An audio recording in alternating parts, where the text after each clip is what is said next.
Happy New Year! Welcome to 2026. We started the year 2026 last January 1 with an important feast in the Catholic Church, and that is Mary, Mother of God, Theotokos, Mater Dei.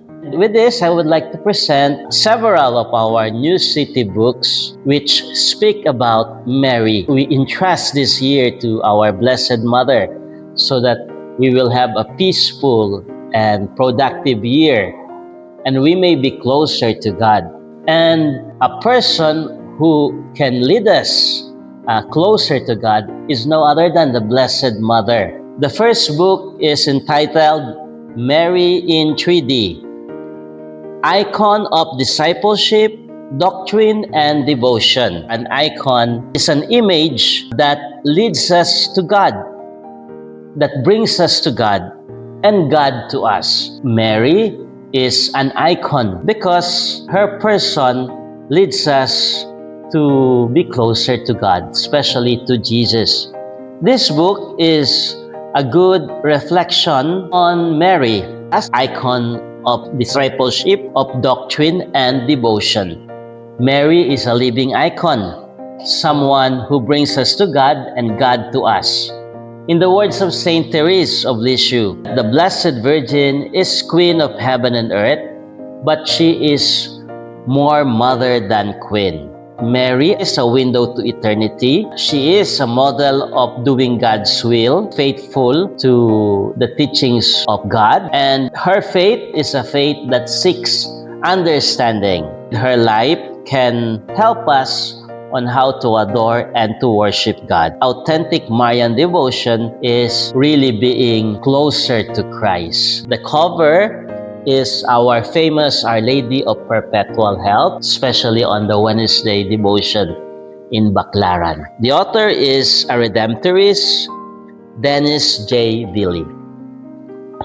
Then the next book is written by Chiara Lubick, Mary, Transparency of God. Mary is like a transparent glass where light can penetrate, that can lead us to God. This book speaks of a new vision of Mary as intuited by Chiara Lubick, especially in her experience of this mystical experience of 1949. She outlined the way of Mary, and for many members of the Focolare, this is a new way. We follow the way of Mary.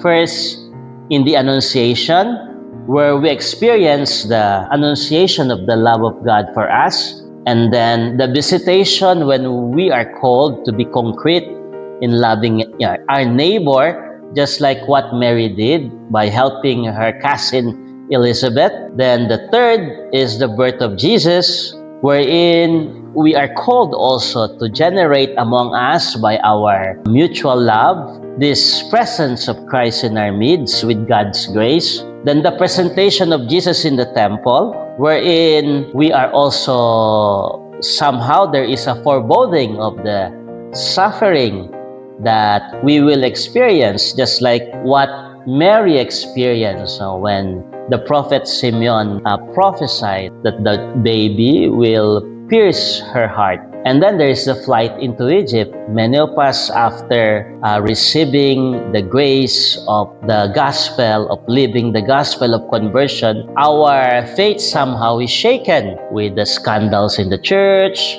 with the scandals in society, with our own weaknesses, with persecution. So Chiara compared this to the flight into Egypt. And then we lose Jesus in the temple. Sometimes after finding Jesus, we also lose him, just like what happened when Joseph and Mary lost Jesus in the temple. But she found him again. And there was this intimate life of Nazareth. It's not written in the Bible. We don't know what really happened during those years. But we know that there was this intimacy in the Holy Family. Then there is the entry into the public life. For 3 years, Jesus preached and Mary followed him. Then there is a desolation, the moment of crucifixion, and also the moment of the death. And this is a very important moment because here Mary participated in redeeming us by participating in the suffering of her son. Then there is Mary in the cenacle, wherein together with the apostles, the Holy Spirit descended upon them. And this is also an experience of us wherein somehow the contemplative is united with action. And of course, the assumption into heaven, which is also the promised destiny of each of us, that also we will rise up again together with Christ. And this, in a way, we try to imitate the way of Mary. Then we have this book, Mary, edited by Bishop Brendan Leahy and Judith Povillus. It speaks about Mary in the early days of the movement, Chiara's experience of Mary in Paradise 49. She saw Mary as all clothed in the Word of God, as the Mother of God, containing the Trinity. She embraces everyone. She embraces the Trinity, the Son, the Father, and the Holy Spirit. Chiara was asking Jesus in the Blessed Sacrament, why is it that you did not devise something that will continue the presence of Mary on earth? And deep within her, she got the answer, as if Jesus was telling her that I want to see her again in you. Then in some of the chapters of this book, Mary is seen in the light of Vatican II and as a model of the way of love in doing dialogue with other religions, in ecumenism, and in those who do not share a religious view of life. And Mary as a prophetess of our future, all destined to be like Mary, embedded in the Trinity. So this is also a good resource in order to understand Mary from the perspective of the spirituality of unity. And lastly, this book of Bishop Brendan Leahy, The Marian Profile, in the Ecclesiology of Hans Urs von Balthasar. This is a good book which speaks of the Marian principle, which according to von Balthasar is what is needed in these times.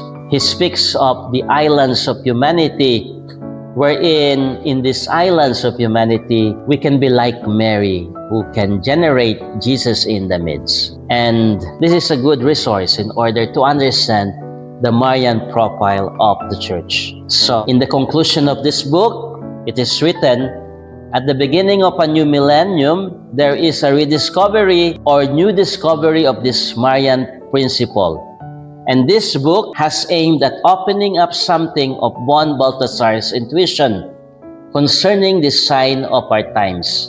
At the dawn of the new millennium, commented St. John Paul II, we notice with joy the emergence of the Marian profile of the Church that summarizes the deepest contents of the conciliar renewal. So we entrust this new year to our Blessed Mother, Mary, Mother of God, and that we may be like Mary, little Marys. I think Mary is really a person who is a good model of discipleship of a Christian. She is present in all the nations in the world, in Guadalupe, in Mexico, in the Philippines, where there are so many titles. I don't know in Malaysia how you venerate Mother Mary, Ryan. Mother Mary is Mother. She will protect us and safeguard us if we call on her, because she's close to Jesus. She's close to the ear of Jesus. That's all. Have a nice year. Ciao, ciao. Shalom. Peace.